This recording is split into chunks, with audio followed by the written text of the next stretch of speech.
కులాలు రెచ్చగొట్టే గొడవ ఏంట్రా బాబు మీ అందరికీ? ఇదొక ఒక సోషల్ ఫ్యాక్ట్, ఒక సామాజిక సత్యం, భరించాలి, తప్పదు.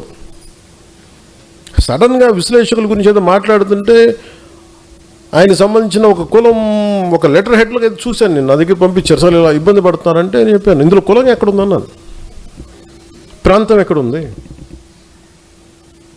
అంటే విశ్లేషించేటప్పుడు విశ్లేషకుడికి ఎవరినైతే విశ్లేషిస్తున్నాడో అతనికి కులం కానీ అతనికి ప్రాంతం కానీ వర్తించదు. కానీ మనం తిరిగి కౌంటర్స్ ఇచ్చేటప్పుడు మటుకు వాళ్ళ కులం వాళ్ళ ప్రాంతం వర్తిస్తుంది.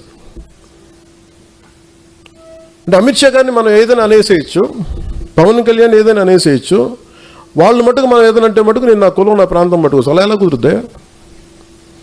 అన్నీ మీ కన్వీనియన్స్కే, అన్నీ మీ కన్వీనియన్స్కే. మేమేంటి చేతులు కట్టుకొని కూర్చున్నాం, మేము అందరం మేము ఇస్తానికి కూర్చొని మాట్లాడితే మా కోపాలు రావా? మాట్లాడతాం. అందరికి ఎన్నిసార్లు భయపడిపోతాం అనుకుంటున్నారా? ప్రతిదానికి ప్రతి ఆర్గ్యుమెంట్కి ఏ ఆర్గ్యుమెంట్ ఇదే చెప్తున్నాను, ఇలా భయపెడదాం అనుకునే వాళ్ళకి చెప్తున్నాను కదా. వైఎస్ రాజశేఖర రెడ్డి గారు బతికున్నప్పుడు ముఖ్యమంత్రిగా ఉన్నప్పుడు తిరిగి ఆయన రెండోసారి ముఖ్యమంత్రి ఉన్నప్పుడు అక్కడే ఉన్నాం, ఎక్కడ పారిపోవాలి అక్కడే ఉన్నాం. అంత తెగించున్నాను పాలిటిక్స్లో, గుర్తుపెట్టుకోండి. మీరు కూర్చోబెట్టి మీ కన్వీనియంట్ ఆర్గ్యుమెంట్స్ తీసుకొచ్చి ఇలా మాట్లాడితే జనసేనని హ్యాండిల్ చేయాలి ఎంత తెగించి వచ్చానంటే నాకు ఎంత తెగింపు ఉంటుందో మీరు ఎంత ఊహించుకుని తక్కువ, గుర్తుపెట్టుకోండి. మీకు ఎంత యుద్ధం కావాలి అంటే నువ్వు కోరుకున్నంత యుద్ధం ఇవ్వగలను, అది నీ కెపాసిటీ. అది నువ్వు ఎంత చేస్తే నేను ఇంత చేస్తాను, నువ్వు అంత అంటే అంత, నువ్వు ఎంత అంటే అంత. కాకపోతే నేనంటే నేను చాలా విఘ్నత ఉన్నవాడిని, విచక్షణ ఉన్నవాడిని కాబట్టి నేను పరిధిలో మాట్లాడతాను. స్థాయి దాటాను అనుకోండి, నాకు ప్రాణాలు పెద్ద లెక్కేం లేదు.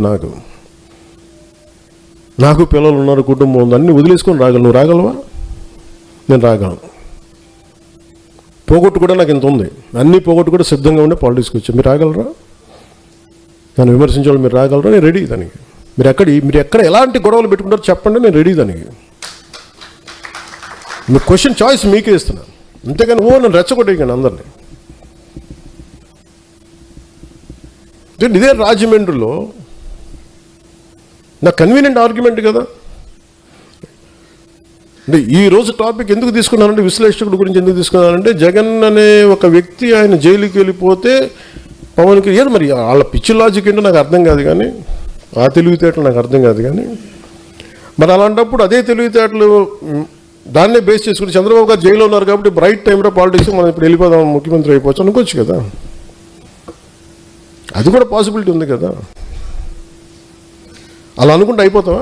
అలా అనుకుంటే జరిగిపోతే ఏమో అన్నీ నువ్వు జరగచ్చు, జరగకపోవచ్చు, but that is not my value based కదా. నా మోరల్ ఫైబర్ వర్క్ అది కాదు, నా మోరల్ ఫ్రేమ్ వర్క్ అయితే అది కాదు. ధైర్యంగా నిలబడి మాట్లాడి శత్రువు బలంగా ఉన్నప్పుడు కొడతాను నేను, గుర్తుపెట్టుకోండి. శత్రువు బలహీనంగా ఉన్నప్పుడు నేను కొడను, బలంగా ఉన్నప్పుడు నేను బలంగా కొడతాను. అంతేగా నేను కూర్చోబెట్టి నువ్వు బలహీనంగా ఉండి నీకు జబ్బు వచ్చినప్పుడు తోసినట్లు, నువ్వు బాగా ఆరోగ్యం పుంజుకో, బాగా బలంగా పెరుగు, అప్పుడు కొడతాను నేను.